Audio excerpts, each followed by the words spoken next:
Hi friends, welcome to my channel South Indian Recipes. நான் உங்கள் நளினி நரேஷ். நம்ம இன்னைக்கு பீட்ரூட் வச்சு ரசம் தான் செய்ய போகிறோம். வாங்க எப்படி செய்யுதுன்னு பார்க்கலாம். நான் இன்னைக்கு ஒரு பீட்ரூட் ஒரு தக்காளி எடுத்திருக்கேன். இதை நம்ம நல்லா கட் பண்ணி வாஷ் பண்ணிவிட்டு மிக்சியில் வேக வச்சுட்டு இந்த மாதிரி ஜாரில் போட்டுடணும். பாருங்கள், நான் வேக வச்சு ஆற வச்சு மிக்சி ஜாரில் போட்டிருக்கேன். இதை நம்ம இப்போ பேஸ்ட் பண்ணி எடுத்துகிட்டு வந்துடலாம். பாருங்கள் ஃப்ரெண்ட்ஸ், இப்போ நம்ம இதை தக்காளியும் பீட்ரூட்டும் பேஸ்ட் பண்ணி எடுத்துன்னு இதாச்சு. இதை வந்து ஒரு பவுலில் நம்ம ட்ரான்ஸ்ஃபர் பண்ணிக்கலாம். அதுக்கப்புறம் லெமன் ரைஸ் புளி வந்து நம்ம ஊற வச்சுருக்கோம்.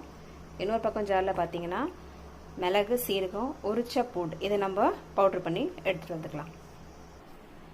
பாருங்கள், இப்போ நம்ம இதை வந்து ஒரு கிணத்துல மாற்றிருக்கோம்.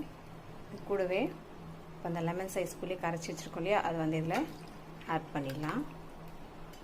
அப்புறம் மிளகு, சீரகம், பூண்டு பொடியாக நறுக்கி எடுத்துட்டு வந்தாச்சு. அது இதில் வந்து ஆட் பண்ணிடுறோம்.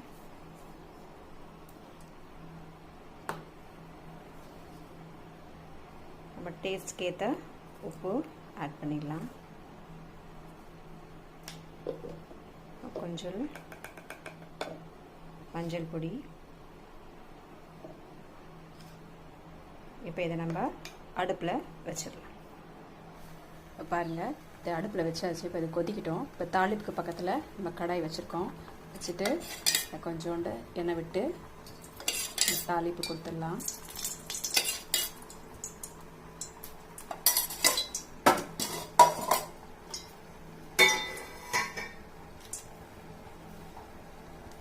எண்ணெய் விட்டு கொஞ்சம் காஞ்ச பிறகு கடுகு, ஒரு வெங்காயம் லேசாக இடிச்சிட்டு அப்புறம் காஞ்ச மிளகாய் அதை இதில் சேர்த்துக்கலாம்.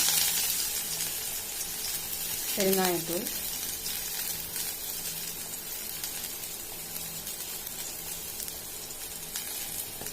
அதுவும் சேர்த்துட்டு லேசாக வதக்கிட்டு ஆஃப் பண்ணிடலாம்.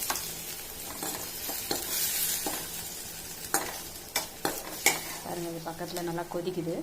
இப்போ வந்து இந்த தாளிப்பை வந்து சேர்த்துடலாம். அதை சேர்த்துட்டு நான் உங்களுக்கு காட்டுறேன். பாருங்கள், தாளிப்பு சேர்த்துட்டேன். மேலே கொஞ்சோண்டு கருவேப்பிலை, கொத்தமல்லி ஆட் பண்ணிடலாம். கொத்தமல்லி ஆட் பண்ணல, கருவேப்பிலை மட்டும் போட்டிருக்கேன். அவ்வளோதாங்க, பீட்ரூட் ரசம் ரெடி. நல்லா சுட சுட சாதத்தோடு ஊற்றி சாப்பிட்டிங்கன்னா அவ்வளோ டேஸ்ட்டாக இருக்கும். இப்போ நம்ம இதை ஆஃப் பண்ணிடலாம்.